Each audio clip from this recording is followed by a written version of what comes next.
rupiah untuk 2 orang pemenang. Tentunya dengan yang bertanya, dan pertanyaannya itu sangat menarik sekali tentunya. Oke, sambil menunggu pembicara kita hadir, yaitu Ibu Elia Daryati R, MSI Psikologi, dan Bapak Dudi Rustan di MIKOM. Kita juga menunggu para peserta yang hadir pada webinar kali ini.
Oke, sebelum kita memulai seminar pada hari ini, saya juga akan membacakan tata tertib pada seminar kali ini.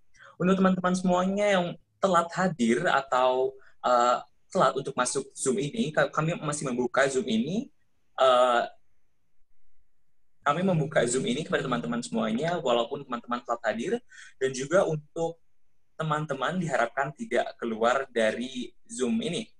Selanjutnya, ada tata tertib untuk bertanya kepada para narasumber kita, nanti yaitu dengan teman-teman semuanya bisa ajukan di kolom komen atau raise hand tersebut. Nanti tim kami akan mencatat pertanyaan teman-teman semuanya.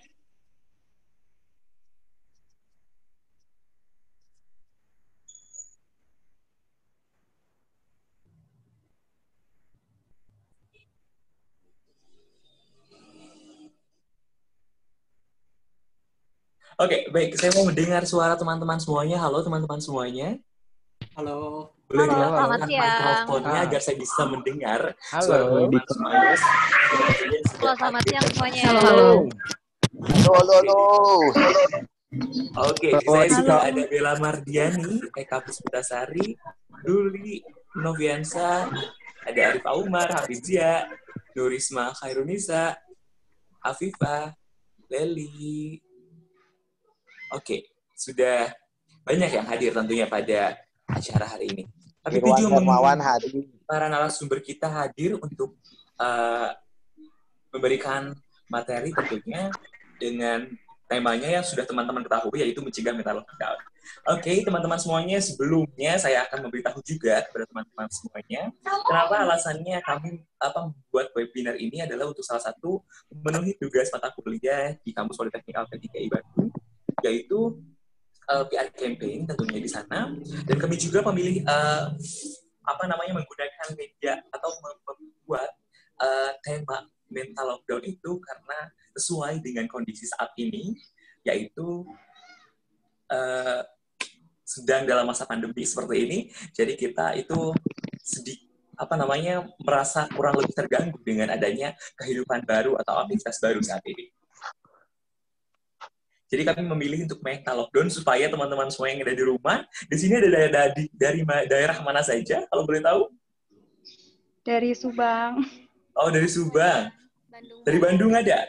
Garut hadir, Garut. Garut hadir. Rancakek hadir. Dari Dan Sumedang. kebanyakan yang hadir Pangalengan. ada dari daerah Jawa Barat ya. Dan sekarang Jawa Barat telah melakukan PSBB di hampir seluruh wilayah Jawa Barat tentunya ya. Jadi kita harus bisa menyesuaikan diri dengan kondisi saat ini tentunya.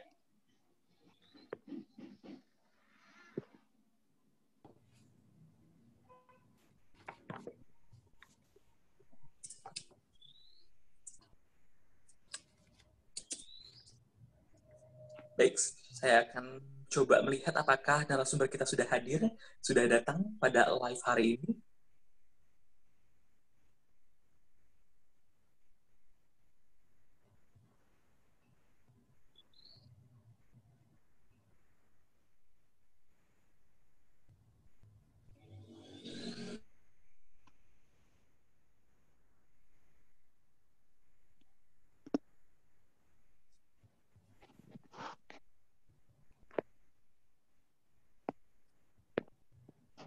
Oke, baik.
Oke, baik teman-teman semuanya, Ibu Elia dan Bapak Dudi akan segera memasuki Zoom ini. Jadi boleh teman-teman semuanya mengaktifkan voice-nya dan videonya agar saya bisa melihat dan Ibu Elia melihat bagaimana wajah teman-teman semuanya dari mana saja yang hadir pada hari ini. Seperti itu.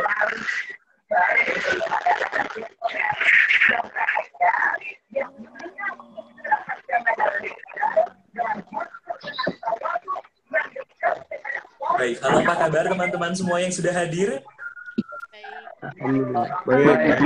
Alhamdulillah. Alhamdulillah baik sekali. Kebetulan hari ini hari Jumat, hari penuh berkah untuk kita semuanya. Kita akan sebentar lagi mengadakan seminar ini.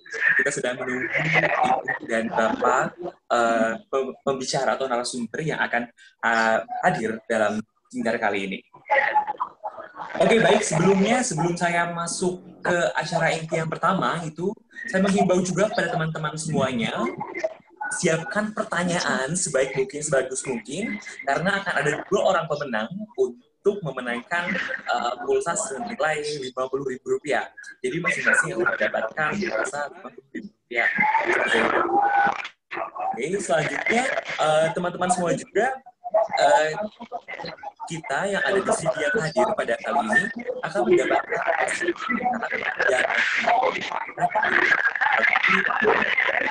email teman-teman masing-masing. Jadi untuk alamat emailnya silahkan jangan sampai ada yang salah namanya nanti apa sertifikatnya tidak akan tersampaikan. Seperti itu. Baik, saya sudah melihat apakah Ibu Elia sudah hadir pada hari ini. Oke, Pak Dudi sudah hadir. Pak Dudi boleh dinyalakan mikrofonnya. Operator, Pak Dudi boleh dinyalakan mikrofonnya.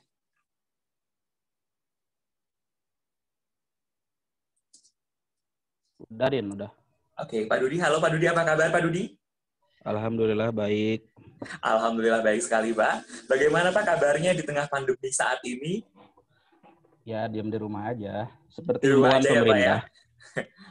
Karena hampir Ini sebagian seluruh gambar Jawa saya Barat ada ya, Pak nggak? ya, kita melaksanakan PSBB secara Iya. beruntun atau beraturan. Seperti itu. Tidak ada gambarnya, Pak Dudi? Oh, nggak ada, bentar. Oke. Pak Sangat Dudi terlihat boleh jelas dinyalakan? sekarang. Udah? Boleh dinyalakan videonya? Udah? Oh, sudah. Udah, ini Baik. udah. Sangat jelas sekarang. Oh iya. Kumaha damang Pamardia? Alhamdulillah saya, Pak. Sehat, Pak. Tuju di mana ya teh? Di rumah saja. Oh iya. Oke, sekarang kita menunggu datang Ibu Elia Daryati.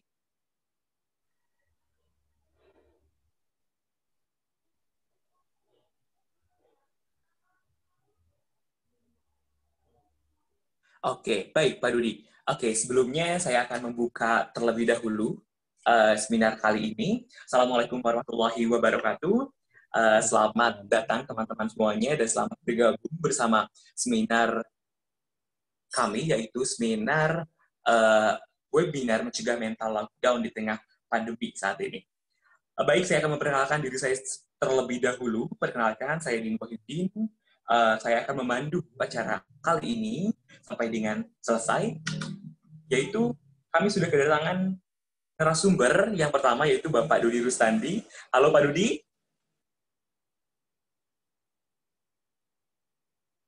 Oke, Pak Dudi bisa mendengar saya Pak Dudi? Halo, Assalamualaikum. Oke, Pak Dudi.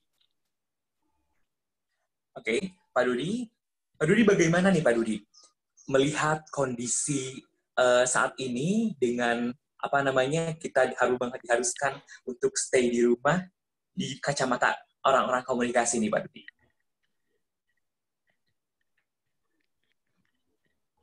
Ya sebetulnya kalau saya sendiri sih lebih menikmati ya.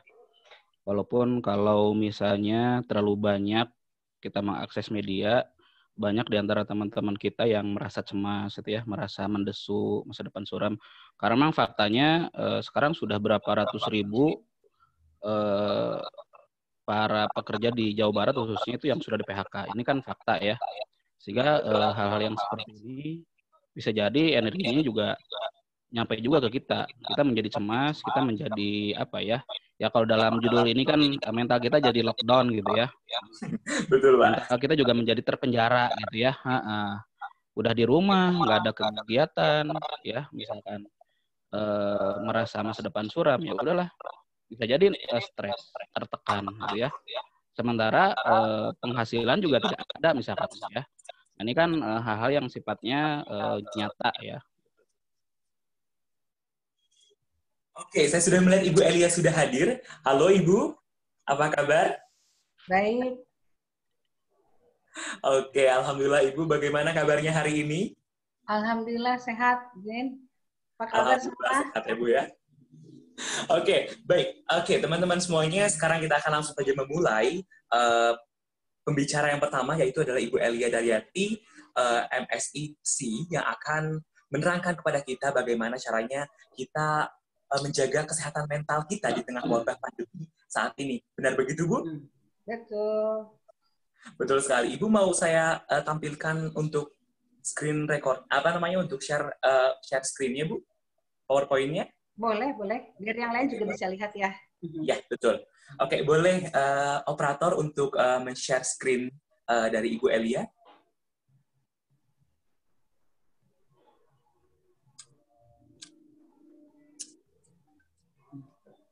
Oke.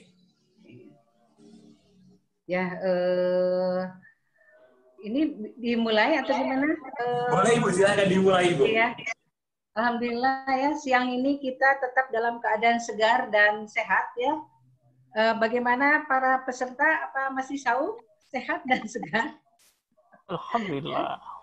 Alhamdulillah ya. Alhamdulillah. Dan hari ini Ibu memang masih saya sahur. diminta oleh panitia untuk membahas mengenai di situnya sih mental lockdown, tapi saya lebih senang untuk bicara tentang mental health gitu ya, dalam menghadapi kondisi lockdown di masa pandemi. Agar apa? Agar kita tetap selalu punya spirit untuk bisa bangkit dalam kondisi apapun. Oke. Ya. Diterusinnya saya sendiri ya, operatornya. Ini bisa terus. Nah, jadi intinya adalah dalam kondisi apapun, seseorang itu pada dasarnya harus memiliki satu kemampuan untuk menyesuaikan diri. Karena apa? Pada kenyataannya kan kita nggak pernah memilih sebuah kondisi yang tiba-tiba mungkin berubah dalam kehidupan kita. Dan kita tidak terpikir bahwa seperti kondisi corona sekarang, itu COVID ini, kan tiba-tiba rasanya masih di Wuhan jauh ke Indonesia mah gitu ya. Ketika cerita di Wuhan ini dan itu, nggak mungkin datang ke Indonesia. Tapi sekarang justru ketika di sana mereda, kita yang meninggi. Gitu. Nah, apa yang harus dilakukan? Yaitu yang paling penting adalah bagaimana kita itu, setiap diri itu harus memiliki kemampuan untuk melakukan satu proses penyelesaian diri. Next.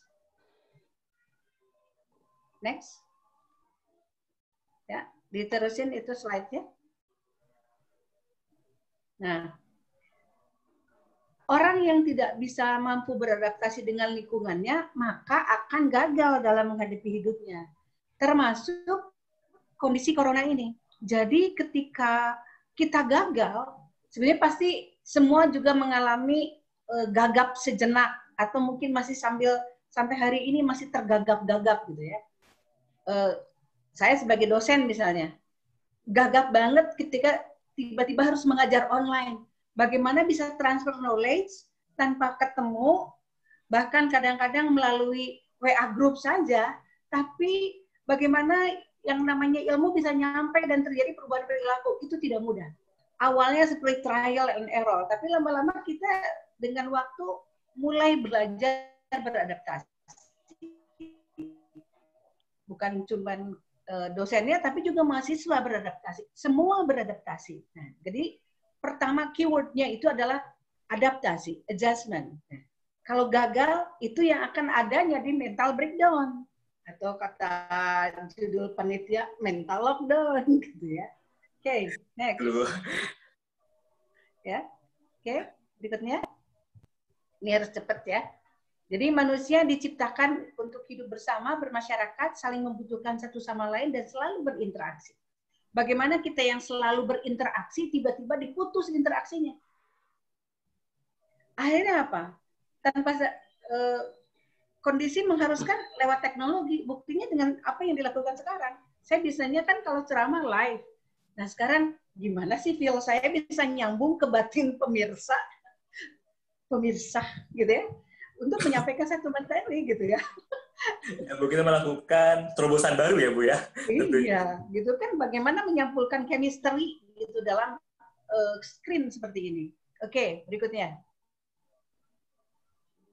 Oke. Nah, di masa pandemi ini banyak sekali orang menjadi stres. Iya enggak? Stres banget. Betul sekali Bu. Terlebih lagi mahasiswa dan orang tua ya Bu ya. Ya semualah, itu yang tadi Pak Dudi katakan, yang dari sektor ekonomi, dari mana semua terdampak ya. Pengusaha, sosial, seluruhnya ya. Nah, kondisi stres itu, apa yang disebut dengan stres adalah kondisi strain akibat ada sesuatu wujud peristiwa. Nah, ini wujud peristiwanya, kalau virus makan goib, tidak tampak, tapi efeknya tuh terasa dan sangat mendunia gitu ya. Nah, otomatis itu bisa menciptakan stres tersendiri. Ya, next. Oke. Ya. ini, nah, apa saja yang terdampak di masa pandemi? Tadi, sosial terdampak nggak? Dampak sangat terdampak. Sangat terdampak. Ekonomi. Sangat terdampak. Itu paling kerasa, Bu. Kemana-mana itu menjalar. Menjalar ya. Psikologis. Oh, pasti. Oh, itu nomor 1, Bu. Nomor 1 gitu ya. Ya. Tapi selain yang terdampak negatif, ada yang terdampak positif nggak sebetulnya? Ada sebetulnya, Bu. Kita jadi bisa lebih lama di rumah, bisa meluangkan waktu bersama keluarga, Bu. Bisa meluangkan waktu bersama keluarga. Alam menjadi lebih seimbang, rehat sejenak. Langit menjadi lebih biru, SS di kutub-kutub selatan mulai kutub-kutub selatan dan utara mulai terbentuk lagi geisha.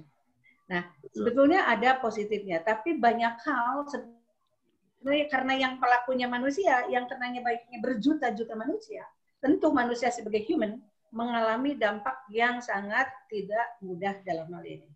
Oke, next. Ya. Oke, baik operator, next. Next. Ya bisa ya. Nah, jadi ini dilewat aja ya, ada stres, ada tekanannya, ada pemicu stres, stresornya, reaksi terhadap stres, respon kita. Jadi stresornya di sini COVID. Stres responnya adalah kita yang berdampak secara psikologis ya. Terus. Nah, stresor itu bisa bersifat subjektif karena kita yang mengalaminya. Ketika orang enggak buat saya masalah corona enggak masalah lah, itu mah konspirasi aja misalnya gitu kan, sekarang lagi musim gitu ya. Buat saya masalah. Banyak sekali konspirasi yang dimunculkan oleh youtuber di media sosial. Nah, tergantung juga stresornya pemaknaan. Ini kan masalah di persepsi. Nah, stresor yang dapat dikendalikan bisa berdampak positif, jadi lebih produktif nantinya. Nah, kita memilih yang mana? Memang stresor bisa bersifat subjektif, pemaknaan sekaligus juga produktif. Next. Untuk itu maka ada 3 elemen kunci yang berpengaruh pada derajat kekuatan mental kita terhadap tekanan hidup yang silih berganti. 1, your perception. 2, your locus of control. Dan ketiga adalah level spiritualitas. Persepsi kita seperti apa, kontrol diri kita seperti apa, spiritualitas kita seperti apa. Ini yang akan membuat daya lenting dan daya lentur ketika menghadapi satu kondisi yang unpredictable, sesuatu yang tidak bisa kita prediksi. Oke, next. Ya, nah, musuh yang seolah-olah tidak nyata namun berdampak nyata, ya ini. Si virus mahkota ini. Virusnya cantik nggak? Cantik. Bu. Cantik tapi penuh dengan jebakan. Betul. Menipu ya, Bu ya? Jebakan yang mematikan ya ini ya. Si cantik mahkota ini. Ya, berikutnya. Ya, dicepetin. Nah, di sini intinya bagaimana mental health itu dibangun, adanya kemampuan untuk menyesuaikan diri dengan orang lain dan masyarakat serta lingkungan di mana dia berada. Intinya dia harus adjustment, bisa memiliki kesanggupan untuk menyesuaikan diri sehingga bisa menikmati adanya kehidupan, terhindar dari kecemasan, terhindar dari kegelisahan, dan terhindar dari ketidakpuasan. Karena persoalan itu tidak untuk dipertanyakan sejenak. Ujungnya tetap ada, hadapi, hayati, nikmati, cari sebuah solusi lain. Nah, ini hal-hal yang ujungnya harus kita memang hadapi. Kita menangis atau tidak menangis tidak akan mengubah sebuah situasi, kecuali kita mengubah semuanya melalui adjustment. Proses menyesuaikan diri. Ya, next. Nah, menurut Zakia Derajat ya, dari gejala gangguan jiwa neurot ya itu lewat aja ya. Jadi bahwa kesehatan mental itu membuat kita. Nah, kesehatan ini adalah keharmonisan yang sungguh-sungguh ada dalam fungsi jiwa yang punya kesanggupan untuk menghadapi problem-problem yang biasa terjadi dan merasakan secara positif kebahagiaan dan kemampuan dirinya. Memang tidak mudah untuk menjadi berbahagia dalam kondisi COVID yang serba pressure ini. Bikin kebahagiaan palsu, ya enggak. Tetap aja kita memang harus mencari satu titik ya. Boleh menangis tapi tidak boleh meratap. Kalau tangisan itu boleh jadi sebuah tangisan kekuatan, kalau ratapan itu boleh jadi satu kondisi yang ujungnya nanti menjadi depresi. Karena kita selalu mempertanyakan persoalan, bukan mencari solusi atas persoalan. Oke, next. Ya. Nah, ini ya, orang yang sehat itu orang yang terhindar dari gangguan jiwa, bisa menyesuaikan diri, ya, memanfaatkan potensi secara maksimal, dan terwujudnya keharmonisan atas fungsi-fungsi jiwa. Ya, next. Ini dicapatin. Oke. Nah, jiwa yang sehat itu ditandai dengan mempunyai kemampuan untuk bertindak secara real, memiliki tujuan hidup yang jelas dan punya konsep diri yang sehat. Koordinasi antara segenap potensi dengan usaha-usahanya dan memiliki regulasi diri dan integrasi kepribadian yang batinnya itu bisa bersifat tenang, ya. Oke. Terus. Oke, terus. Nah, untuk itu maka peran agama dalam pemberian kesehatan mental itu menjadi penting. Nah, di antara unsur-unsur penting akan menentukan cara keberadaan nilai-nilai dengan nilai-nilai spiritual. Kalau saya kadang-kadang bilangnya spiritual. Spiritual itu berbeda dengan ritual. Spiritual itu sesuatu, merasakan ada sesuatu yang maha gitu, yang maha mengendalikan, yang membuat kita itu terikat atas satu nilai-nilai yang membuat atas sebuah keyakinan. Ini ya, jadi peran agama sehingga kita merasa ada sesuatu yang maha di dalam hidup, gitu, yang menggaransi kepada kita bahwa sesuatu yang fana, yang fana itu selalu berujung waktu. Sesuatu yang fana seperti corona itu selalu berujung waktu, walaupun sekarang kita merasa bahwa corona itu seakan-akan tidak berujung waktu. Oke. Next. Nah, bagaimana kita mempersiapkan mental diri dalam era new normal? Nah, lagi ngehits nih. New normal. Apa sih new normal gitu kan? Oke, next. Nah, yang satu adalah harus jadi mental juara. Mental juara itu adalah orang yang bisa menaklukkan dirinya dan mampu bangkit atas keterpurukannya. Mungkin kita sama-sama taklukkan si putri mahkota ini ya, dengan apa? Spiritualitas kita untuk bisa menaklukkan. Sehingga kalau kita memang memiliki mental yang kuat, konon imunitas tubuh kita itu menjadi kuat. Ya, mudah-mudahan kita bisa melampaui itu. Oke, next. Kedua, mencari solusi bukan meratapi keadaan dan bangkit. Ya, mungkin sekarang ini masih rebahan, saatnya kita bikin perubahan. Dalam kondisi rebahan, kita buat perubahan. Oke, ya, bangkit. Oke, berikutnya. Nah, sadari bahwa dunia saat ini adalah dunia yang sangat berbeda dengan dunia beberapa saat yang lalu. Jadi berbeda pada beberapa saat yang lalu. Bukan saat yang lalu banget. Yang lalu dalam hitungan bulan 2 Maret itu diceritakan atau 3 Maret baru 2 orang. Hari ini udah 16.000 orang di Indonesia yang terdampak.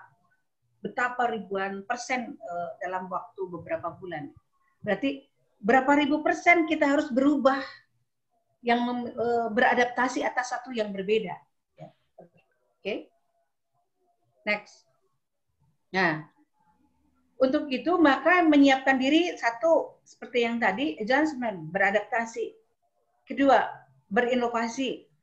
Ketiga, bersahabat dengan kondisi new normal. Nggak bisa bermusuhan lagi. Ya. Berdamai dengan itu, bersahabat. Ya. Kemudian belajar teknologi lebih cepat. Ini yang paling berat buat saya sebagai generasi kolonial. Kalau generasi milenial kan pasti lebih mudah ya. Nah, saya dipaksa dengan kondisi berakselerasi atas ini. Ya. Oke. Next. Nah, be a smart person. Dalam hal ini kita mungkin mencoba menjadi orang yang smart dalam kondisi yang memang tidak mudah. Oke, next. Aku tahu yang aku mau. Ini juga penting, ya. Sekarang kan kita mau apa? Nggak tahu. Hari ini seperti tidak ada waktu, tidak ada jadwal. Tiba-tiba sore aja, gabut katanya gitu ya. Next, terakhir. Nah, kesimpulannya adalah kesehatan mental dalam kehidupan manusia merupakan masalah yang amat penting karena menyangkut soal kualitas dan kebahagiaan manusia.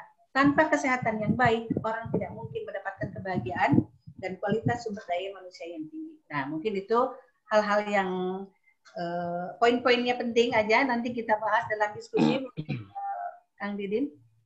Oke, baik Ibu. Terima kasih telah menjelaskan bagaimana tadi kita dapat harus bertahan di tengah wabah pandemik ini, dan juga bagaimana caranya kita untuk dapat menyesuaikan diri dengan new era, new normal.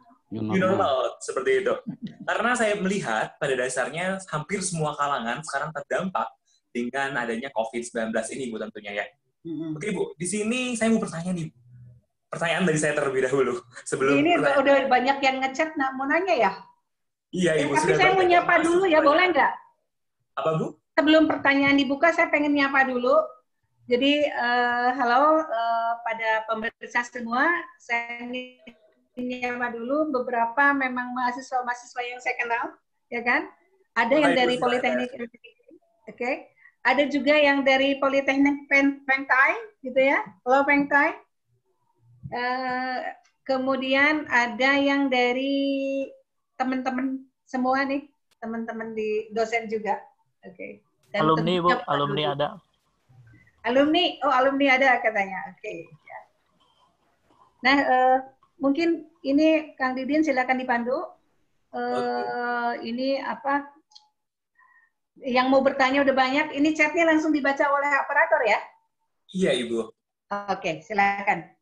Oke, untuk bertanya itu, jadi teman-teman bisa raise hand supaya saya bisa melihat siapa yang akan bertanya. Nanti saya akan meminta kepada operator untuk membuka voice-nya. Baik, di sini sudah ada Bella Mardiani, Ibu.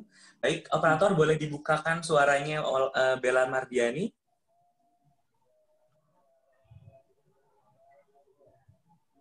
Oke, silakan Bella. Oke, baik.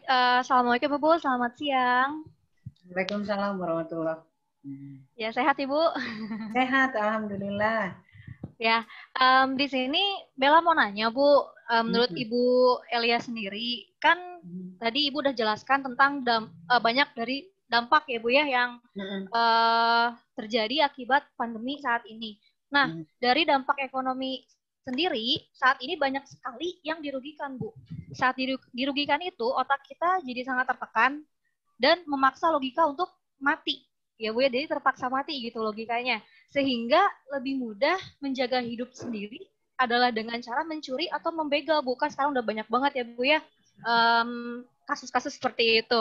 Nah, menurut Ibu, apakah mereka yang memilih untuk melakukan kejahatan termasuk memiliki penyakit jiwa atau tidak? Karena kan mereka tertekan oleh kenyataan saat ini yang mereka tidak bisa apa-apa, Ibu. Jadi ekonomi sendiri mereka tidak punya, jadi susah untuk makan, susah untuk bertahan hidup gitu, Bu. Apakah mereka memiliki penyakit jiwa atau tidak seperti itu? Terima kasih, Bu. Ya, Bu, betul. Langsung dijawab atau dikumpulkan dulu, deh? Jawab langsung. Boleh, Bu, langsung dijawab. Oke, baik, Bu. Sini bagaimana, Bu, caranya apakah orang yang melakukan kejahatan termasuk memiliki kesalahan mental atau Bu begitu? Iya, kesehatan mental. Kesehatan mental mengalami. Gini ya, kadang-kadang kesalahan itu sesuatu yang wajar. Tapi tidak semua yang wajar itu benar. Ya kan? Kalau tidak benar, berarti tidak boleh dilakukan. Ya. Nggak apa-apalah mencuri, dan memang kondisinya memaksa untuk mencuri. Atau nggak bisa seperti itu juga, gitu ya. masa dengan mencuri karena kondisi bisa untuk itu makanya kenapa tadi dikatakan bahwa yang paling penting itu adjustment. Kan gini, ketika orang mencuri itu kan hilang akal. Apa yang itu berarti kan memang ada masalah di kejiwaan nantinya. Nah, untuk itu sebetulnya kan kalau kita punya silaturahmi, tadi dikatakan salah satunya sehat mental itu adalah secara alamiah kita punya mampu mengikatkan hubungan interpersonal yang cukup baik. Nah, dia bisa cerita, nggak usah gengsi gitu untuk bahwa saya dalam kondisi seperti itu. Dan itu sebenarnya dengan kondisi COVID sekarang itu sebenarnya tingkat kepekaan sosial meningkat nggak sesungguhnya? Meningkat sebetulnya. Maka di situ kalau memang dia sampai mencuri, itu tetap aja dia sakit secara mental. Tidak dibenarkan gitu. Sesuatu yang wajar, tapi tidak semua yang wajar itu benar. Baik, Bu. Jelas, terima kasih, Bu. Bella? Ya, jelas, Kang. Terima kasih, Kang. Berarti memang itu tidak dibenarkan ya untuk yang seperti itu. Baik, terima kasih. Betul sekali, karena dalam masa pandemi ini mungkin kesulitan ekonomi menjadi hal utama untuk terjadinya kesalahan-kesalahan seperti itu atau seperti pencurian dan lain sebagainya. Tapi itu sangat tidak diindahkan ya Bu ya, melakukan hal-hal yang seperti itu.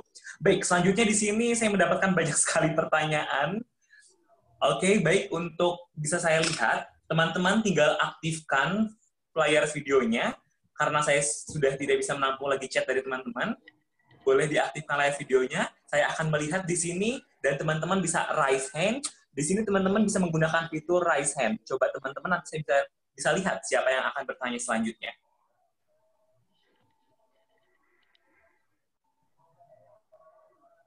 Oke, ada pertanyaan lagi? Oke, dari Lutfia Adeya. Betul Lutfia Adeya? Oke, tolong operator diaktifkan suaranya Lutfia Adeya.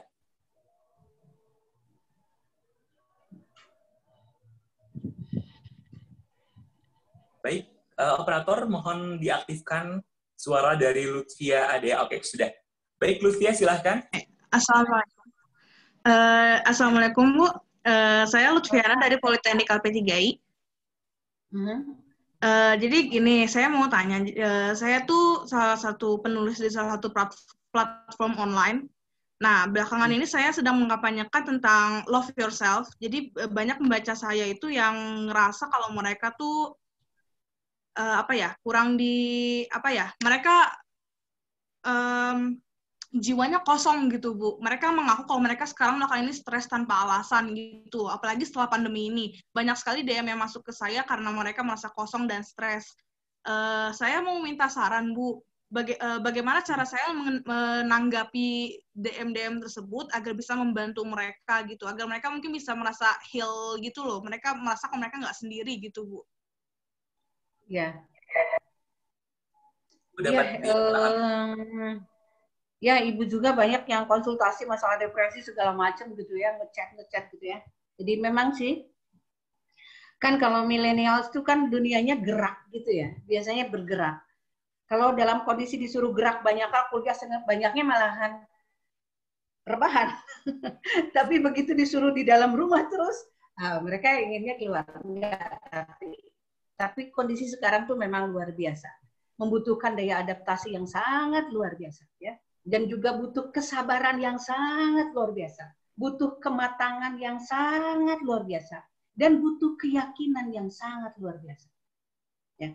Ketika hal-hal tersebut itu hilang atau berkurang, maka daya adaptasi kita dalam menghadapi situasi menjadi lebih berkurang. Nah, kan sebetulnya ini ujian untuk daya adaptasi. Ya, kondisi itu tidak berubah, yang berubahnya kan diri. Bagaimana diri itu mengubah persepsi, menguatkan ketahanan diri, menumbuhkan kontrol diri, dan juga dia bisa memaknai peristiwa di balik sebuah situasi. Nah, ketika orang dalam keadaan kosong gitu, tadi ada 3 hal kan sebetulnya. Yang pertama, your perception, your locus of control, dan your spirituality level. Nah, ini ujian keyakinan juga sebetulnya. Ya apalagi kan sekarang kondisinya itu kan ketika satu menurun, yang tiba-tiba nggak sabar kan sebetulnya, nggak sabar pengen cepat keluar ini, nggak sabar ini semua akan harus segera berakhir. Ketidaksabaran dan ketidakjelasan rentang waktu itu yang membuat kita menjadi terasa hampa. Ini berakhir kapan? Semakin kita bertanya berakhir kapan, akan menimbulkan banyak ketidaksabaran. Ketidaksabaran ini akan memperpanjang kondisi gitu. Pada negara-negara yang jauh lebih disiplin itu lebih cepat kan sebetulnya. Nah, ini ya saya pikir Indonesia juga cukup sabar lah. Ya, walaupun kesabarannya juga beragam gitu ya. Seperti dan kadang-kadang masuk akal, wajar, walaupun kondisinya memang gimana, seperti ada ibu-ibu ya. Gini. Saya kalau di pasar saya mati karena penyakit, tapi kalau di rumah saya mati karena kelaparan. Ini kan satu kondisi dilematis gitu ya. Nah, hal-hal ini mungkin harus hadir orang-orang yang bisa mengedukasi. Nah, orang-orang yang hampa diri itu biasanya kosong informasi. Dia hanya hampa dari dirinya. Hanya menggunakan informasi sebatas yang dia punya. Mungkin dengan diskusi dengan teman, atau diskusi membaca hal-hal yang lebih bisa menggenapkan jiwa, itu akan membuat berpikir lebih positif, tidak mengurangi ruang hampa di jiwanya, gitu ya. Ada saatnya ketika dalam kondisi COVID ini dilakukan hal-hal yang bisa menaikkan kualitas diri, lebih baca buku, lebih produktif menulis, gitu ya. Ya kalau terus chatting gitu, yang mata juga cepat penat kan, itu sebetulnya kan. Nah, jadi hal-hal positif biasanya ibu-ibu yang nggak pernah masak sekarang jadi rajin masak pakai YouTube. Yang tidak rajin bertanam bisa bercocok tanam, gitu kan. Sekarang kalau di kompleks saya itu dulunya ngerumpi, sekarang jualan online. Hampir semua, ada yang jual kolak, ada jual keripik. Nah, hal-hal itu yang tadi bilang bangkit, berubah itu dengan apa? Dengan gerak, bukan sekedar gerak fisik, tapi juga bergerak pikiran, hijrah cara berpikir juga itu juga merupakan proses adaptasi dalam menghadapi COVID yang seperti ini. Nah, kamu bisa diedukasi seperti itu. Kalau kita menggunakan cara yang sama, kita akan merasakan rasa yang sama. Untuk mendapatkan rasa yang berbeda, kita gunakan cara yang berbeda. Gitu. Oke, baik Ibu. Terima kasih sekali atas jawabannya. Bagaimana? Siapa tadi bertanya itu? Yana? Paham? Bagaimana dapat dipahami? Lumayan sih, Kang. Lumayan.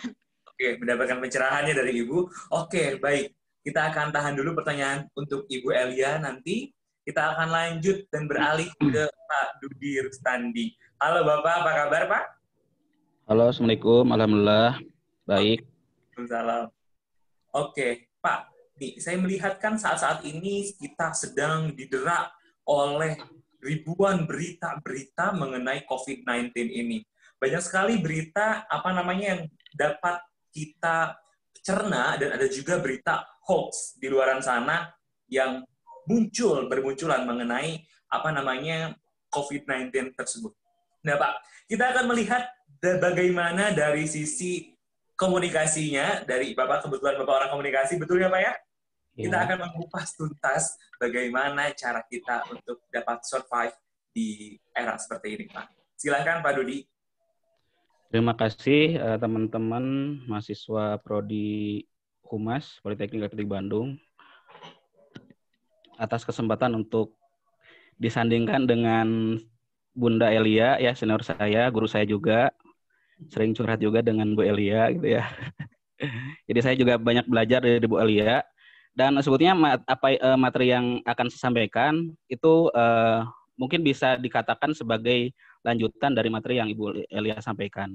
khususnya yang saya melihatnya ke sisi yang lebih mikro dari tadi apa yang Ibu Elo sampaikan. Itu tentang persepsi ya. Karena betul tadi seperti kata Kang Didin ya, Kang Didin, bahwa hari ini kita dijejali dengan berita-berita yang mungkin bukan hanya ribuan, karena media online-nya sendiri sudah ribuan gitu ya. Mungkin jutaan beritanya, karena setiap hari. Medianya bukan hanya di TV, bukan hanya koran, termasuk juga media online, termasuk juga podcast gitu ya. Dan pertama kali muncul pandemi ini di Indonesia khususnya, itu kalau yang saya cermati itu terjadi semacam overload informasi. Ya, ada yang merasa cemas gitu ya. Ada yang merasa kebingungan juga sebetulnya gitu. Ini sebetulnya di Indonesia ini gimana sih corona itu gitu ya. Bahkan ada yang sudah saking overloadnya atau saking orang sudah terpapar dengan berita-berita itu sampai orang menjadi ketakutan ya. Bahkan mungkin sudah merasa mendesu masa depan suram. Apalagi hari ini mungkin kalau baca berita hari ini dari WHO ya, World Health Organization itu mengeluarkan pernyataan atau semacam maklumat pengumuman bahwa pandemi ini tidak akan berakhir. Ya, jadi kalau kemarin kita sempat mendengar bahwa insya Allah pandemi akan berakhir di Juni katanya ya, atau paling lamanya akhir tahun. Justru dari WHO nggak akan ketahuan ini berakhirnya kapan. Ya, nah, ini kan sebetulnya terus terang mendaunkan kita semua sebetulnya ya, termasuk saya sendiri. Kenapa? Karena aktivitas saya juga kan banyak aktivitas yang dilakukan secara offline gitu. Gak mungkin harus online semua gitu. Kalau ngajar mungkin iya gitu ya. Tapi kan gak mungkin harus online semua. Tidak semua serba bisa secara online gitu. Betul sekali, Pak. Nah, untuk mengawali diskusi ini, sharing materi ini, tadi sebenarnya sudah saya sampaikan. Di antara teman-teman, ada nggak yang sampai terpapar dengan informasi-informasi seperti tadi? Sepertinya banyak sekali, Pak. Ya, isu COVID, kemudian ya perkembangannya tiap hari terus sampai hari ini tadi seperti yang disampaikan oleh Ibu Elia sudah masuk ke 16.000. Bahkan saya juga untuk mengantisipasi kewaspadaan ini, saya sampai memasang coding di blog saya gitu, untuk melihat perkembangan setiap harinya sampai berapa gitu. Yang COVID-nya berapa, yang sembuhnya berapa, yang meninggalnya berapa. Cuma kan yang kita lihat ini yang ODP-nya ini yang tadi sudah sampai 16.000. Sehingga mungkin dari kita bukan malah merasa termotivasi. Oh, Juni akan kuliah lagi nih, akan ketemu teman-teman. Justru mungkin malah hilang. Ya.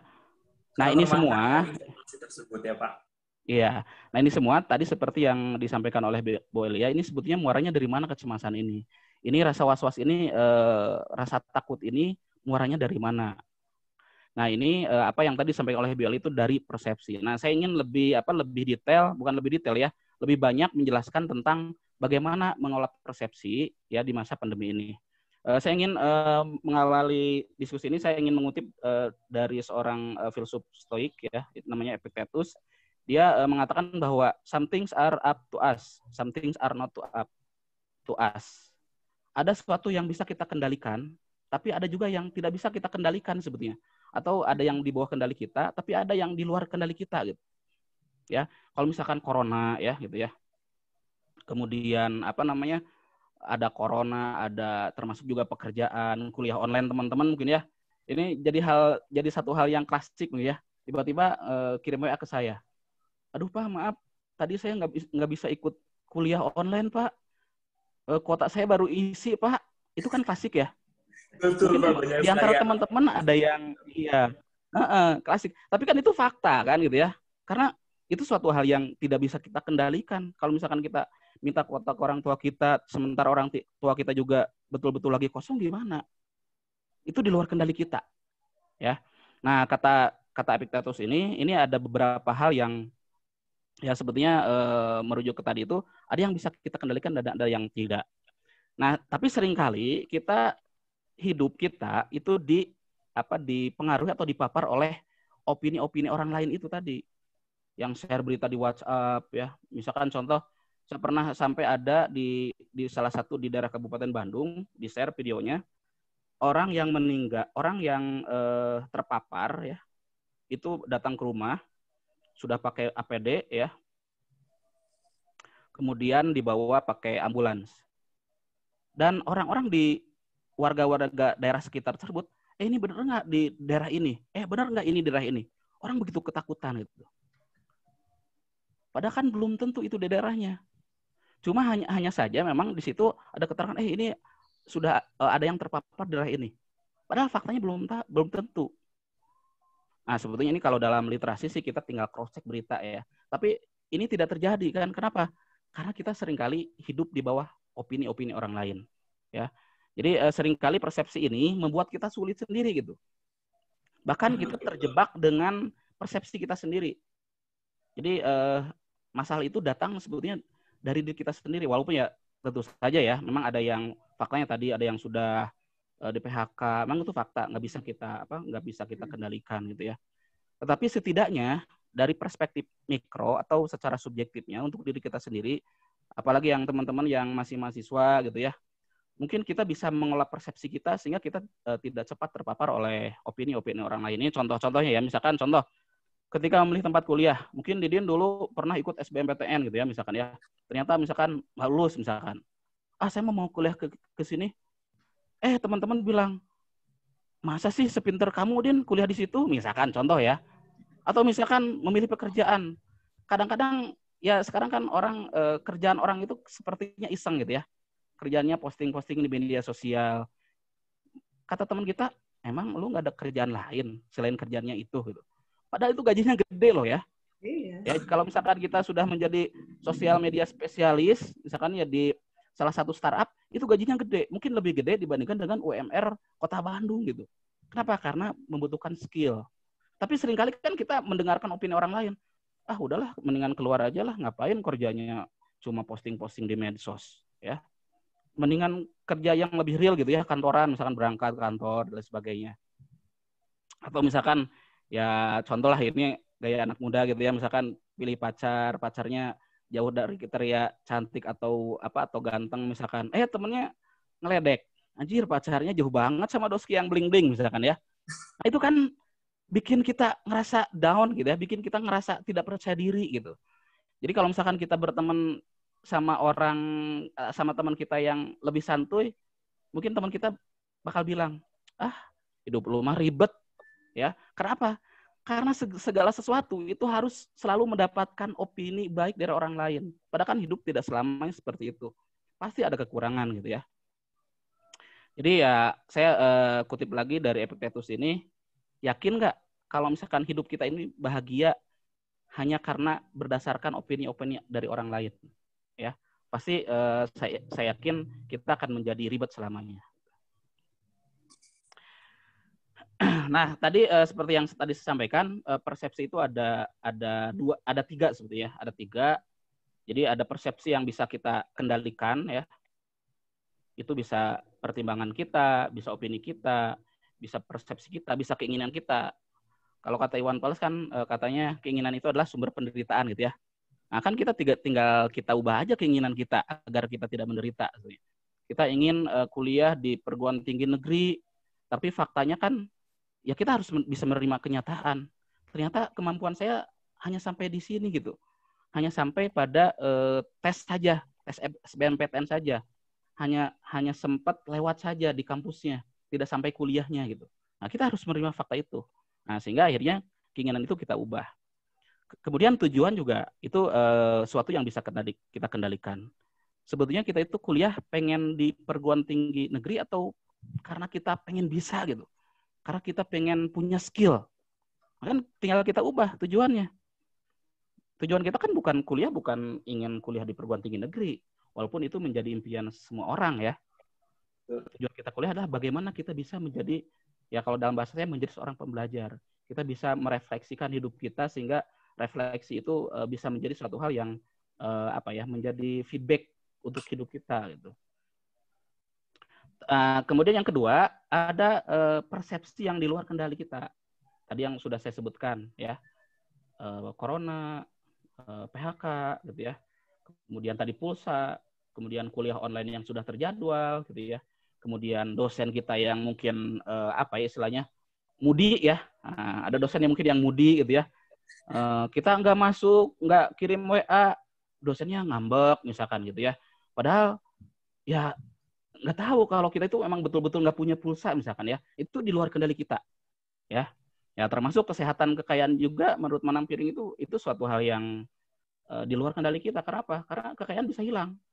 Ya, gimana kalau tiba-tiba maaf misalkan ya terkena musibah ya, gempa misalkan. Kemarin tuh saya di mana tuh di di daerah Sulawesi. Banjir bukan banjir bandang, ya banjir bandang, tapi kan sebagian gitu ya. Tiba-tiba mobilnya ke bawah hanyut. Kekayaan nggak bisa kita pertahanan, itu di luar kendali kita ya. Termasuk kondisi kita lahir. Ya saya juga kalau mau mengeluh, ya Allah kenapa sih saya itu kok dilahirkan dengan tinggi badan yang 155 gitu ya. Kenapa nggak yang 175 gitu ya. Biar bisa jadi model gitu ya.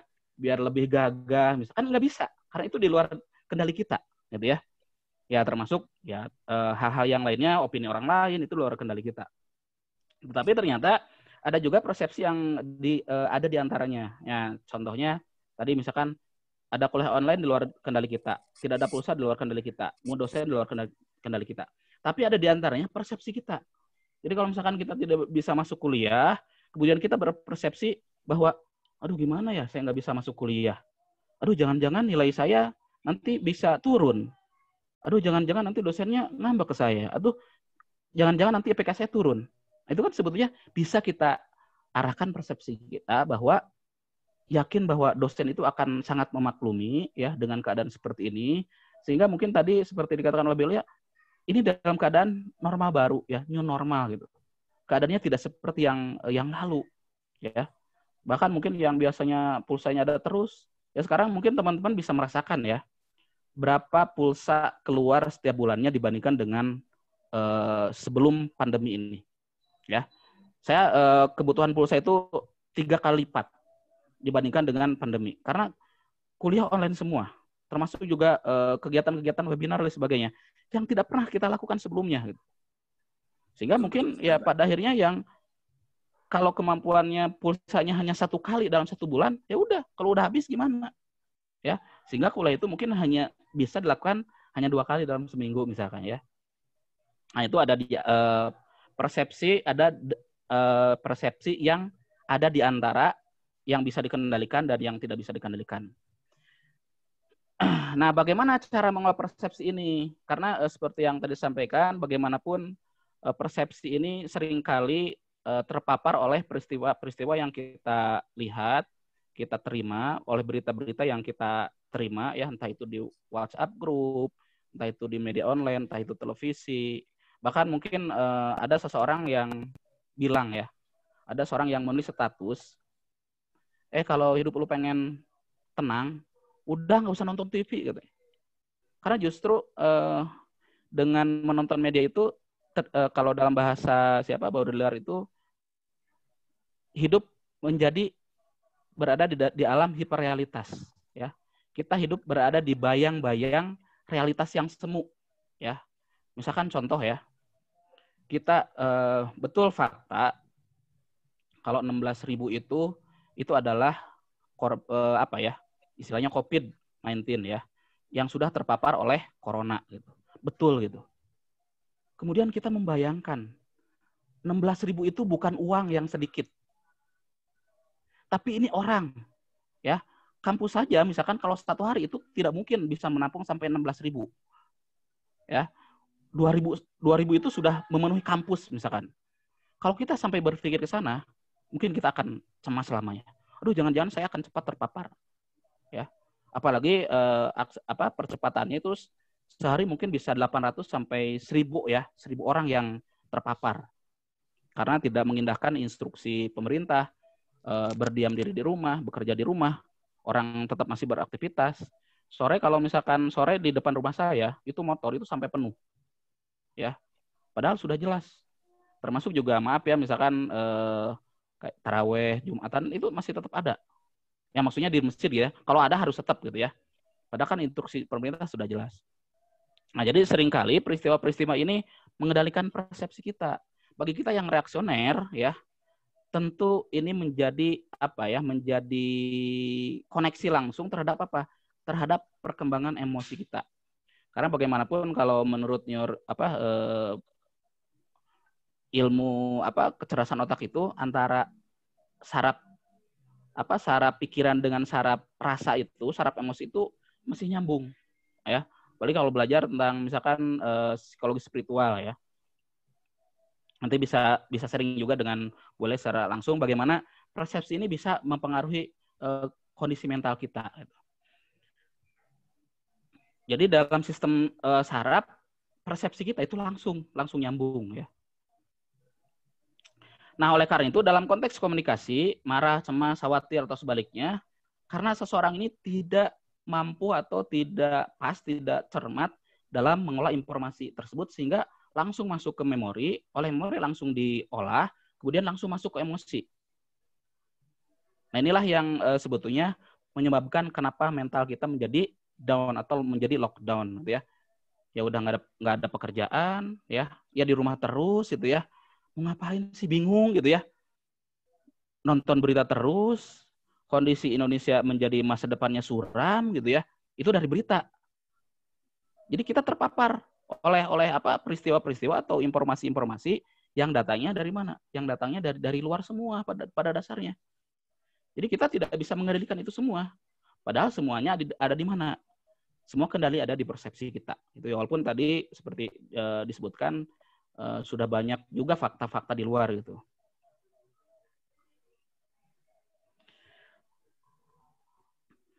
Nah, saya mengutip dari Ibrahim El-Fikri, dia seorang motivator neuro-linguistic programming ya. Persepsi bisa membuat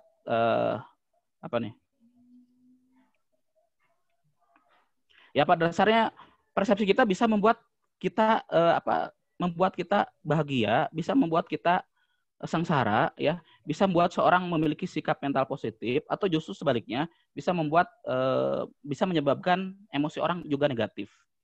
Ya, dari persepsi juga bisa membuat orang peduli, bisa membuat orang sedih, bisa membuat orang sama sekali tidak peduli. Jadi kekuatan persepsi ini luar biasa ya. Bahkan kalau kita mungkin masuk ruang-ruang kuliah komunikasi itu sakti. Kenapa? Karena ketika kita katakan misalkan, tolong ambilkan penghapus. Nah, dengan sendirinya diambil penghapus oleh mahasiswa. Saking saktinya komunikasi. Nah, ini kekuatan dari persepsi. Ya. Kenapa bisa menurut seperti itu? Karena persepsi mahasiswa ya memang ini sudah seharusnya dosen itu harus diturut. Terjadi di dalam kelas, termasuk juga di rumah, termasuk juga di mana-mana. Ya termasuk juga apa? Kekuatan kekuatan komunikasi dari televisi. Itu sakti. Ya.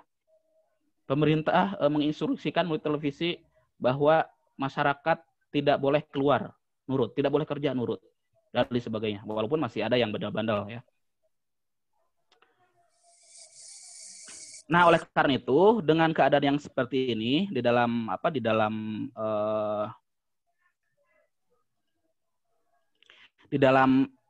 di Indonesia, termasuk di lingkungan kita sendiri, jangan sampai sudah pekerjaan kita di lockdown, sudah kita tidak pergi kemana-mana di rumah, jangan sampai mental kita juga lockdown. Ya. Saya sering kebetulan saya sering tuh bukan nonton ya, lihat story-storynya, bukan story, postingan dari Arif ya, dari Sonia, yaitu teman-teman humas gitu ya. Saya senang karena apa? Karena justru dengan keadaan lockdown, Arif menjadi produktif menciptakan lagu. Benar nggak, ya Arif ya? Dengan keadaan lockdown ini, dan saya belum pernah lihat sebelumnya, Sonia menjadi sering menyelenggarakan pelatihan Adobe Illustrator ya, Sonia ya. Saya senang gitu. Kenapa? Artinya mental kita bisa dijaga. Kita tidak cepat mental kita tidak cepat turun. Kita tidak mengeluh dengan pulsa yang tidak ada, ya. Kita tidak mengeluh dengan kejenuhan kita. Kita tidak mengeluh, bahkan saya sempat melihat satu TikTok nggak tahu apa gitu ya di Instagram. itu ada yang sampai ketahuan, suaminya ternyata nggak bisa baca Al-Fatihah, kan stres. Ternyata Separah suaminya, itu ya, Pak ya? iya, nggak tahu karena grogi, nggak tahu karena memang betul-betul tidak bisa. Ya, karena kan taraweh dilaksanakan di rumah. Betul. Ketika baca Al-Fatihah, dia cuma bisa sampai baca Alhamdulillahirabbil alamin. Ya Allah. Nggak bisa meneruskan sampai diulang-ulang. Ketahuan. Gimana nggak stresnya coba ya? Istrinya pasti stres. Kok ternyata suami saya nggak bisa baca Al-Fatihah? Suaminya juga pasti stres. Loh kok saya jadi grogi seperti ini? Kok jadi nggak bisa baca Al-Fatihah? Padahal bisa jadi dia bisa. Cuma karena tidak terbiasa menjadi imam, mungkin jangankan imam di luar, mungkin ya imam di rumah saja dia tidak bisa. Jadi ketahuan. Akhirnya jadi lockdown semua. Betul, Pak. Oke, Jadi jangan Pak. sampai ya. Jadi jangan sampai persepsi kita itu menjadi sumber mental lockdown. Justru persepsi kita itu harus menjadi sumber kekuatan untuk menciptakan kebahagiaan kita sendiri. Karena datangnya kebahagiaan kita dari kita sendiri sebetulnya, ya. Oke.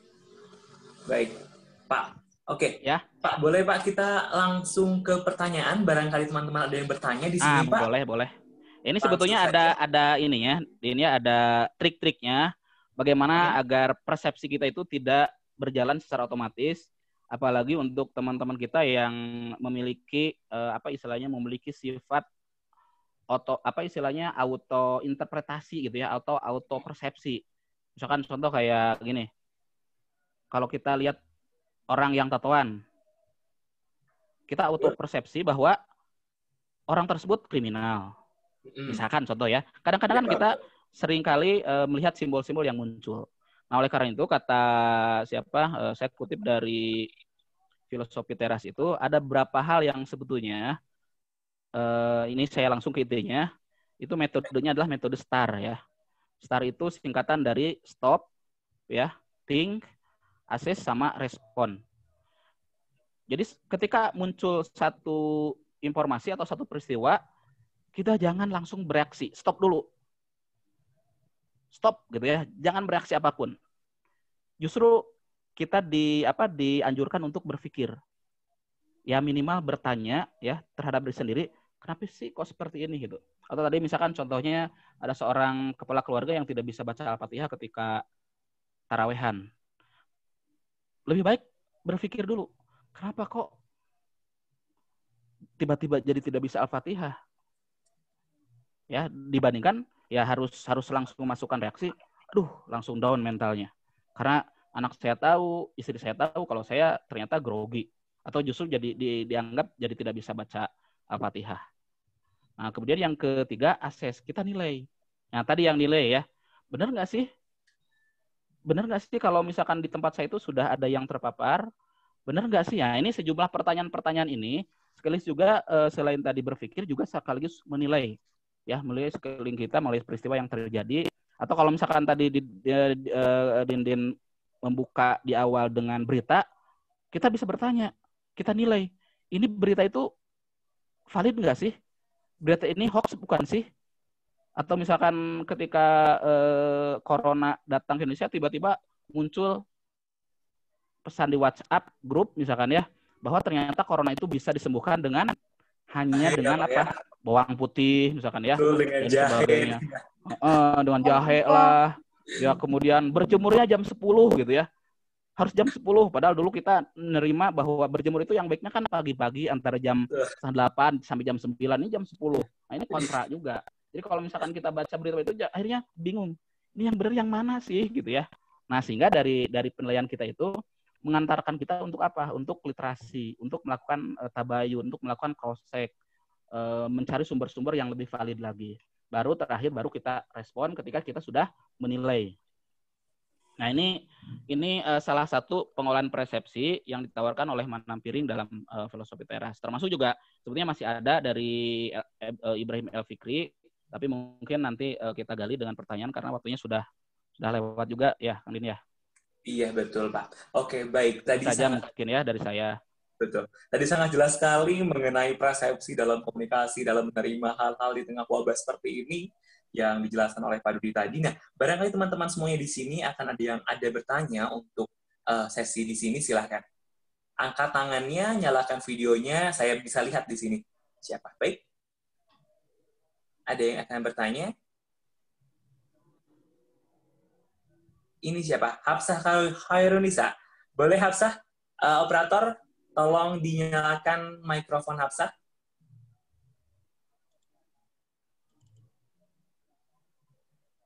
Oke, halo Hafsah. Oke. Oke, silakan Hai, Hafsah. apakah sudah bisa terdengar? Ya, halo. Silakan Hafsah pertanyaannya. Uh, Dari mana ya, dulu Hafsah? perkenalkan, kebetulan saya mahasiswi UPI. Dapat info dari Didin ya, karena kita satu SMA, jadi tertarik sekali gitu, karena kebetulan temanya juga berhubungan dengan mental, dan saya merupakan mahasiswi bimbingan dan konseling gitu, jadi relate gitu ya. Nah, di sini saya izin bertanya mengenai kondisi sekarang gitu ya, Bapak. Karena kan kita sekarang lagi kuliah online nih. Nah, tapi dilema mahasiswa itu tugasnya itu loh, Pak, yang numpuk gitu ya, yang kalau kita lihat sosmed tuh tugasnya nggak ada akhlak ya. Nah, jadi kita tuh sebenarnya bukan sakit karena corona ya gitu, karena kita sakitnya karena numpuk tugasnya gitu, yang kadang-kadang deadline-nya astagfirullah banget ya Pak. Ya mungkin teman-teman juga bisa merasakan gitu. Nah, jadi persepsi kita itu menganggap bahwa ini tuh dosen tuh mau ngajar apa mau menyiksa gitu ya. Terus apakah emang kita tuh bakal turun imunnya itu karena si tugas-tugas ini gitu, bukan karena corona, dan jadinya tuh lebih membela diri sendiri gitu, dan lebih menyalahkan dosennya gitu, ya terkait tadi karena tugas yang diberikan sangat banyak gitu ya. Nah, saya ingin gitu mendengarkan dari pandangan Bapak sebagai dari sisi lain gitu ya, karena saya sendiri dari perspektif mahasiswa gitu ya, negatif sekali gitu ke dosen gitu. Seperti itu Pak, mungkin. Oke, Hafsah, terima kasih atas pertanyaannya yang mewakili seluruh perasaan dari mahasiswa yang ada di platform ini. Baik, Hafsah, terima kasih. Ini pertanyaan sangat menarik sekali, Pak Dudi dan Ibu Elia. Mungkin bisa dikolaborasikan, kita ke Pak Dudi terlebih dahulu. Ya, betul. Bagaimana Pak Dudi? Betul. Ya. Ya emang sempat ya. Terus saya juga sempat ada yang kirim WA. Karena kadang-kadang kan jadwalnya ada istilahnya tidak terjadwal secara penggunaan medianya kan beda-beda ya. Kalau mungkin yang sudah difasilitasi oleh kampus ya dengan e-learning sistemnya mungkin itu jadwalnya sudah jelas. Nah, kebetulan memang saya melakukan kuliah itu jadwalnya berubah gitu. Ada perubahan jadwal. Sehingga pada akhirnya saya konfirmasi, gimana untuk kuliah? Nah, sampai si mahasiswanya tersebut menjawab, Pak bisa nggak? Ya, Pak bisa nggak untuk hari ini tidak kuliah dulu? Katanya. Kenapa? Saya tanya, kenapa kok? Kan jadwalnya hari ini. Kemarin nggak masuk kan? Berarti kalau hari ini nggak masuk berarti bukan nggak masuk, kemarin kan libur gitu, libur. Berarti kan 2 kali kelewat. Akhirnya si mahasiswa terus terang, aduh Pak, tugas banyak yang deadline. Artinya kan sebetulnya kalau dalam komunikasi ini namanya asertif ya. Bisa jadi ada semacam sifat komunikasi kita yang pasif terhadap dosen. Kalau dari perspektif komunikasi ya. Jadi ternyata sifat pasifnya komunikasi juga itu berpengaruh terhadap menumpuknya tugas, bisa jadi itu.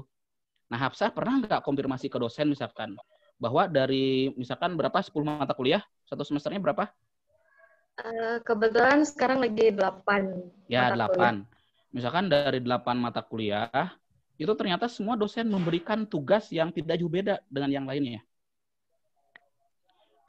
Sudah pernah nggak Hafsah misalkan konfirmasi ke salah satu dosen, Pak bisa nggak misalkan bukan bisa ya, bukan menawar ya, tapi berterus terang bahwa kondisi kita itu seperti ini, misalkan contoh. Pernah nggak?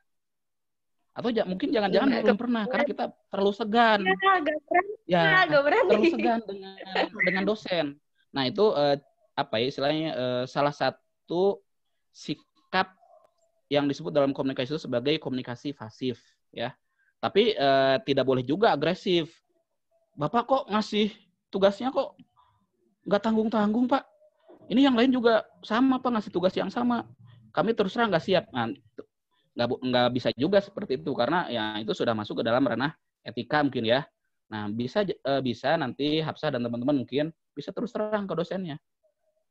Bisa ngobrol, bisa curhat juga ya. Karena kan dosen juga menjadi pengganti orang tua di kampus itu ya.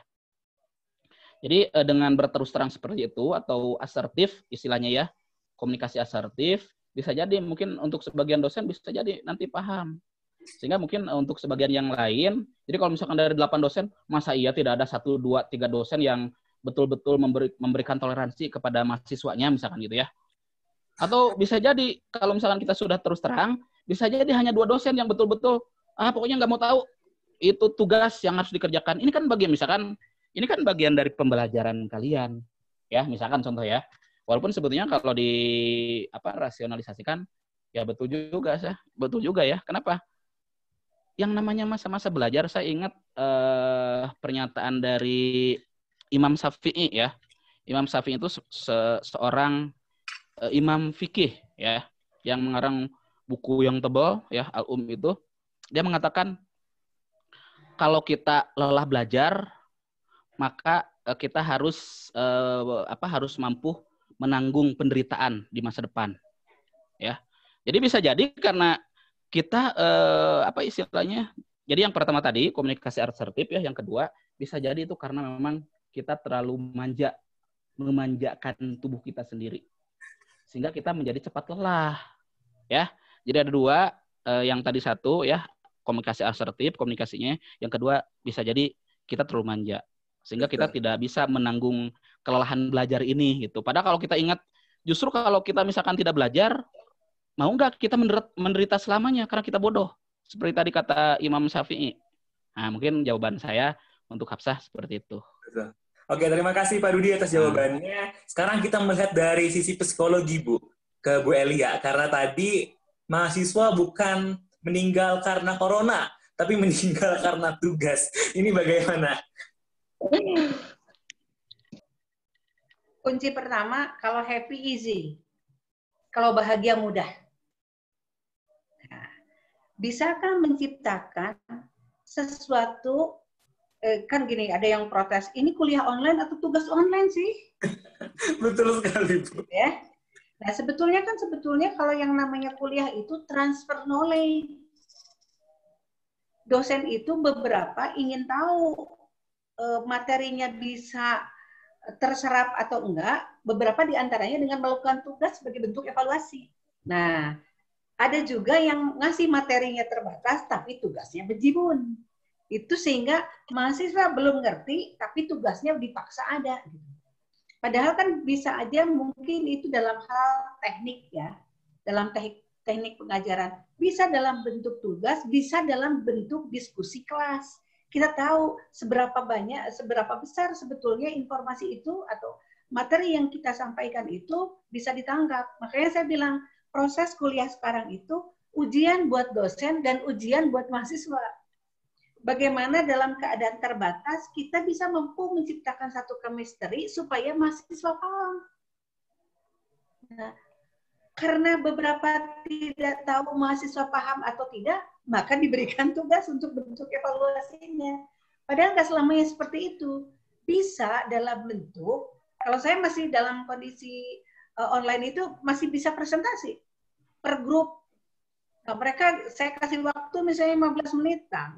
Mereka presentasi. Dan kalau misalnya ternyata kuliahnya WA nggak Zoom kayak gini, nggak semuanya Zoom kan, karena Bu, kuotanya habis kalau pakai Zoom. Oke, WA. WA apa? FM. Voice note itu kan menciptakan chemistry juga.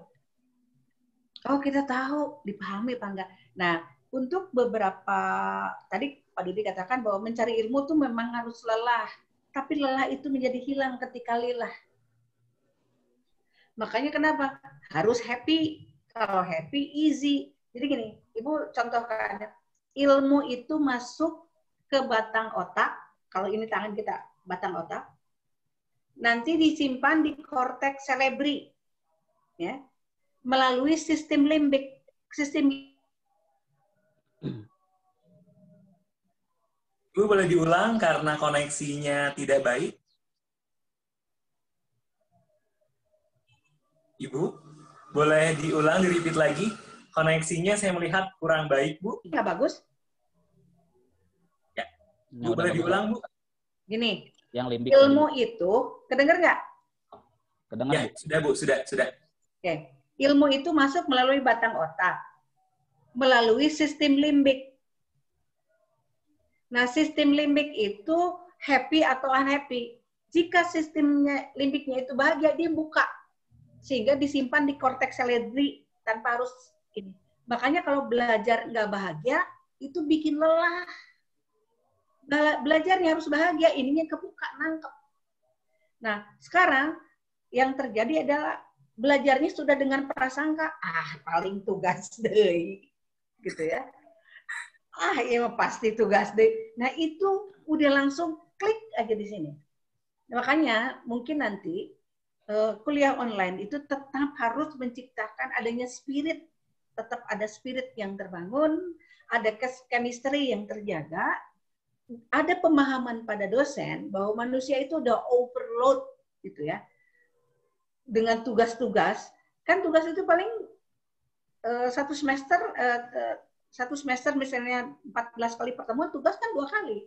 Tugas individu, tugas kelompok, biasanya begitu aja. Adapun tugas-tugas kecil di kelas itu tugas diskusi. Nah, sehingga bukan pertemuannya 30 menit, tugas enggak gitu.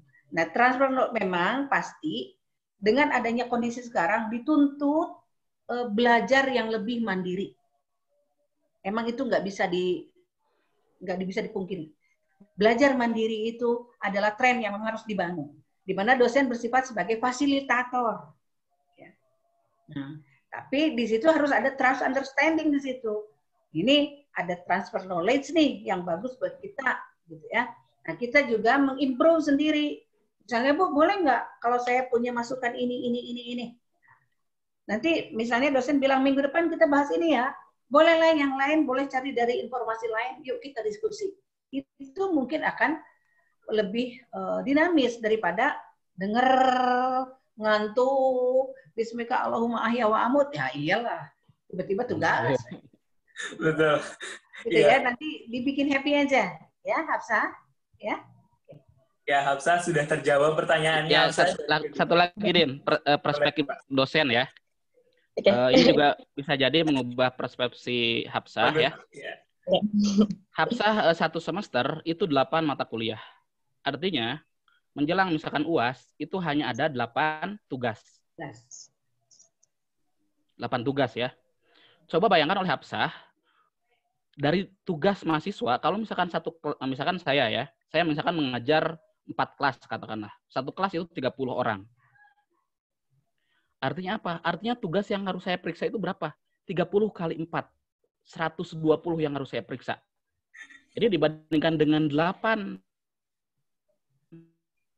tugas, itu sebenarnya lebih berat dosen yang harus memeriksa. Apalagi misalkan kadang-kadang saya pusing udah memeriksa, tulisannya nggak bisa kebaca gitu. Ini kan beban mental juga buat dosen. Bahkan saya sempat dapat share dari anaknya dosen. Kebetulan dosennya udah generasi kolonial gitu ya.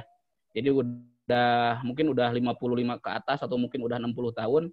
Ya mungkin dari sisi kalau Bu Nailia sih sebetulnya masih adaptasinya masih kuat ya terhadap digital ya. Tapi kalau yang sudah 65 ke atas, jangankan untuk seperti ini, email aja kesusahan gitu ya.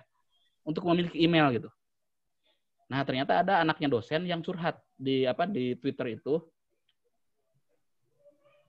Kamu katanya, atau ya bahasa prokemnya, lu tuh pada ngeluh tuh. Kuliah online katanya.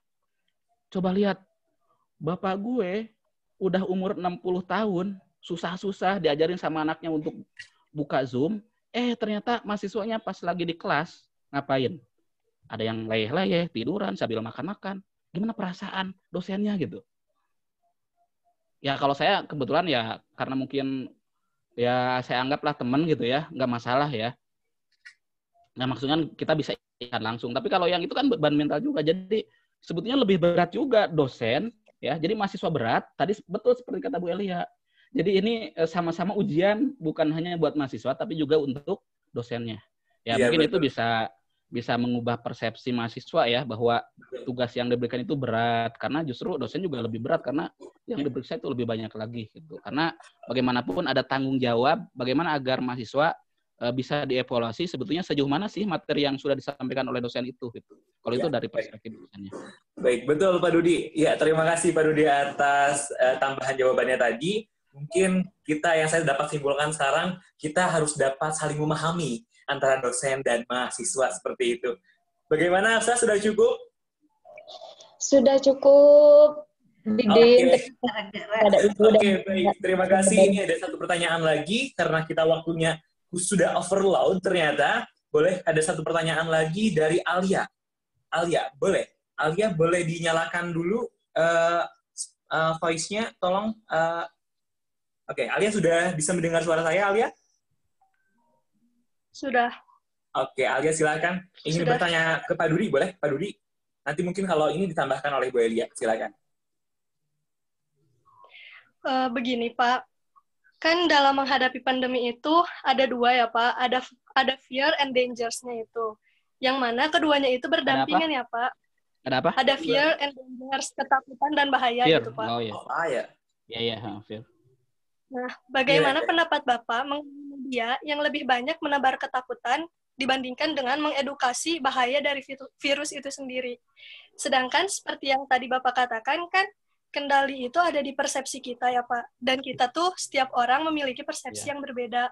Kemudian, tidak semua orang dapat membentuk persepsinya. Jadi bagaimana menurut Bapak? Terima kasih. Ya.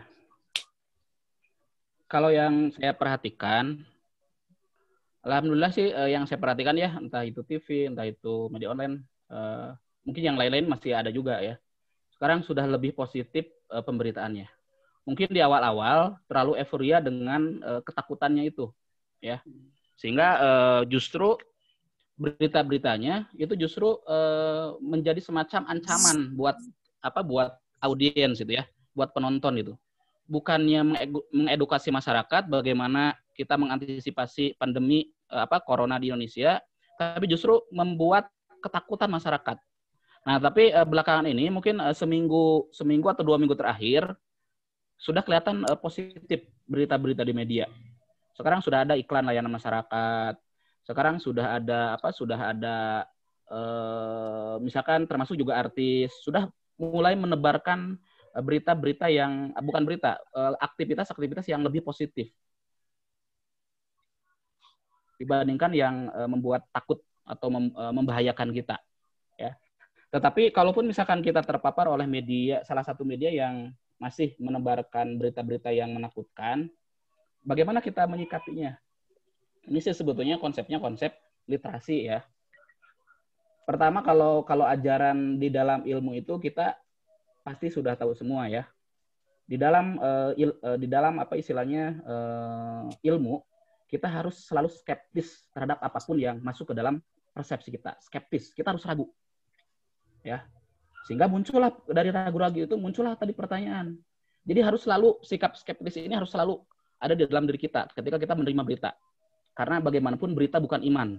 Kalau iman tidak boleh skeptis, tidak boleh ragu-ragu terhadap iman, ya. Tapi kalau berita, karena ini adalah buatan manusia, apalagi kalau kita kaji media itu ada konglomerasi media, ada ekonomi media dan sebagainya, kepentingan mereka itu adalah untuk mendapatkan uang dan sebagainya gitu ya. Jadi sikap pertama itu skeptis ya, ragu dulu. Nah yang kedua, bagaimana sikap keraguan ini sehingga menghasilkan jawaban yang membuat kita tidak takut atau membuat kita sebetulnya kalau kita sudah tahu, justru akan menjadi waspada. Nah, baru kita coba cari opini kedua ya, atau cari berita lain di dalam media yang lebih kredibel ya. Nah, misalkan contoh tadi, media yang membuat takut itu media apa sih? TV, misalkan ya, atau koran, atau misalkan media online. Coba lihat, TV-nya TV apa sih? TV One bukan, Metro TV bukan, misalkan ya, atau TV apa? Coba kita cari berita yang serupa di media yang lain. Misalkan media online. Lah, kok ini ternyata corona ini bukan hanya cepat sekali membunuh ya, tapi juga ternyata mengancam. Kalau kemarin-kemarin kan kita sempat dengar kalau corona itu yang paling membahayakan adalah ketika menerpa orang-orang yang sudah punya penyakit ya, khususnya teman-teman kita atau senior-senior kita yang usianya ya usia plus sudah punya penyakit. Tapi kan ternyata enggak gitu ya. Ternyata juga anak-anak. Ya. Ternyata juga anak. Nah, makanya kita cari perimbangan beritanya. Jadi kalau misalkan satu berita kita dapatkan di media online A, kita cari di media online B, adakah berita yang seperti itu? Mudah kok, misalkan tinggal aja masukkan ke Google.